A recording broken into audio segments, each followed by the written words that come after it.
வழக்கமாக தான் இருக்குது இந்தியால. ஆமா, அது மாதிரி பாரத் மாதா வழிபடுறாங்க. இல்ல அதை ஏன் எங்களை சொல்றீங்க? தெய்வம் நீங்க சொன்னாங்க மறுக்கலையே. நீங்கள் தமிழ் எண்ணெயை வணங்குறோம் நீங்க சொன்னீர்கள், ஆனால் எங்களுக்கு மறுப்பு இல்ல. நாங்கள் இறைவனை தவிர யாரை வணங்க மாட்டோம்னு எங்களுக்கு ஒரு கொள்கை இருக்கும் பொழுது அது எங்கள் மீது ஏன் திணிக்கிறீங்க என்பதுதான் ஒண்ணு. இரண்டாவதாக, பாரதி என்பது நம்ம நாட்டுக்கு பேரே கிடையாது, சட்டப்படி தப்பு. இந்தியா தான் இதுக்கு பேரு. சுப்ரீம் கோர்ட்ல கூட பாரதம்னு மாத்தணும் வழக்கு போட்டாங்க, தள்ளுபடி பண்ணிட்டாங்க. பாரதம் கிடையாது, இந்தியா தான் இதுக்கு பேரு. அப்ப நாட்டுக்கு பேரு இந்தியான்னு இருக்கும் பொழுது பாரத் வேற நாடு சொல்ற மாதிரி இருக்கு. பாரதம் இந்த நாட்டுக்கு பேரு இல்ல, சட்டப்படி காட்ட சொல்லுங்க பாரதம் தான் நாட்டுக்கு பேருண்டு.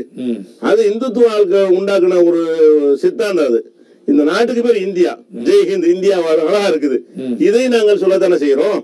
அது தெய்வமாக்குற அந்த அம்சத்தை கழித்து விட்டு நாடு வாழட்டும் சொல்வதில் எங்களுக்கு மறுப்பு இல்லை. இப்ப நீங்க பாத்தீங்கன்னா உருவ வழிபாடு இருக்கிறீங்க, சமாதி வழிபாடு இருக்கிறீங்க. ஆனா இப்ப திராவிட கட்சிகள்னு சொல்லக்கூடிய அதிமுகவும் திமுகவும் திக போன்ற கட்சிகள்லாம் தாங்க மிகப்பெரிய புரட்சி செய்கிறோம் நாங்கள்லாம் சொல்றாங்களே தவிர, அவர்களும் நாங்க சுயமரியாதை போன்ற விஷயங்கள் கடைபிடிக்கிறோம் சொல்லப்பட்டிருந்தாலும் கூட இப்ப பாத்தீங்கன்னா அவங்களும் பெரியார் சமாதியை வணங்குறாங்க, அண்ணா சமாதி வணங்குறாங்க, எம்ஜிஆர் சமாதி வணங்குறாங்க, சிலை வழிபாடு பண்றாங்க, அதுக்கு மாலையெல்லாம் அணிவிக்கிறாங்க.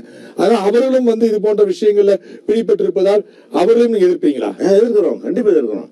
ஏன் இறந்து போய் மண்ணோடு மண்ணா போன ஒரு ஆளை போய் நீங்க வணங்குறீங்க என்று அவர்கள்ட்ட நாங்க நீண்ட நன்காலமா கேட்கிறோமே. அது தவறாது. அண்ணா சமாதி வணங்குறது தவறுதான், பெரியார் சிலை எந்த சிலை வணங்கினாலும் தவறா. சிலைங்கிறது கல்லு, மனுஷன் செஞ்சது, அது பெரியார் ஆகாது, ஒரு காலத்துல ஆகாது. நம்மளா செய்து கொண்டு வடிவத்தை கொடுத்தோம் அதான் பெரியார்னு சொன்னா அது எப்படி பெரியார் ஆகும்?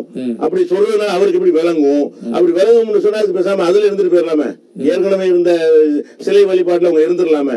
எதை வேணாம்னு சொல்லி வந்தாங்களோ அதை வேற பேரை மாத்தி கொண்டு செய்கிறார்களே தவிர அதுல பெரிய வித்தியாசமே கிடையாது. இப்போ நீங்க சொல்றீங்க, ஆனா இப்ப பெரியார் அப்படின்ற ஒரு 200 ஆண்டுகளுக்கு அப்புறம் பெரியார் யாருன்னே யாருக்கும் தெரியாது.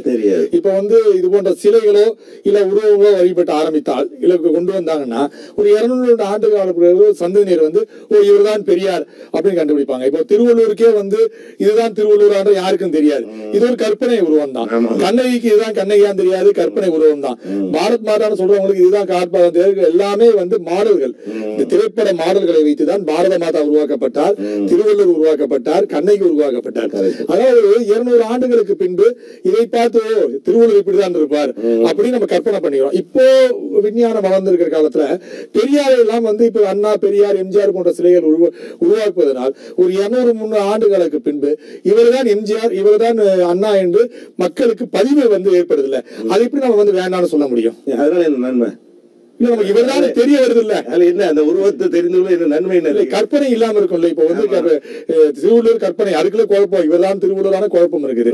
அது குழப்பம் இல்லாம இவர்தான் மாதிரி இருந்தார் என்பதை அறிந்து கொள்வது என்ன ஒரு பயன்? என்ன இருக்கு பயன்? எல்லாமே சொல்லுங்க, சித்தாந்தத்தை சொல்லுங்க, அதுல சொல்லலாம். அப்ப அவர் சொன்னார் கருத்துக்கள் உதாரணமா எடுத்துக்கொண்டால், இப்ப நாங்க முகமது நபியை மதிக்கிறோம், அவங்கள நாங்க மதிக்கிற அளவுக்கு எந்த சமுதாயமும் எந்த தலைவரையும் மதிக்கல. கண்டிப்பாக உயிருக்கு மேல நாங்க மதிக்கிறோம். எப்படி இருப்பாங்கன்னு தெரியாது.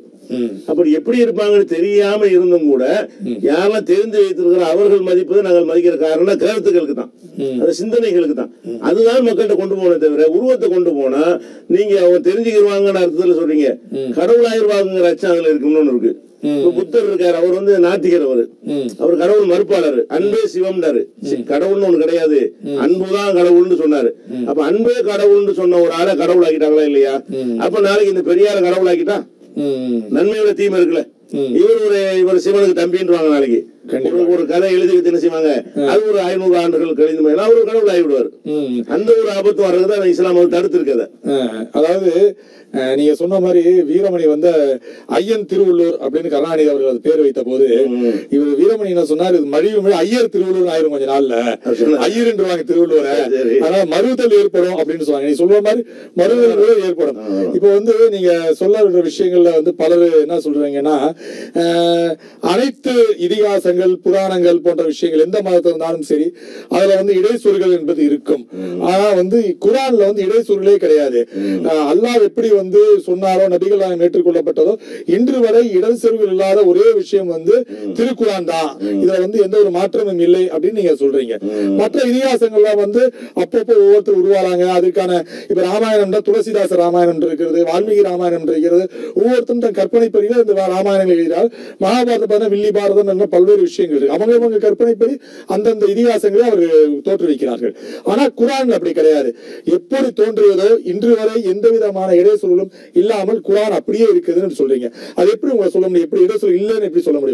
எப்படி சொல்ல முடியும்னா, இப்ப இடைச்சொல்கள் இருக்குன்னு சொன்னா ஒவ்வொரு நாட்டுல ஒவ்வொரு விதமாக அதை வாசிப்பார்கள். குர்ஆனை மரணம் செய்தவர்கள் இருக்கிறார்கள். ஒவ்வொருத்தரும் ஒவ்வொரு விதமாக மரணம் செய்திருப்பார்கள்.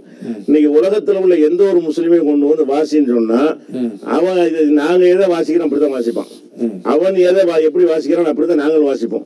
அப்ப உலகம் பூரா ஒரே மாதிரி இருக்குமே. ஆனால் அப்போ வந்து இடைச்சொல்கள் இல்லைன்னு அர்த்தம். இருந்திருந்தா அந்த செருவத்தை மாதிரி போயிருப்பான்.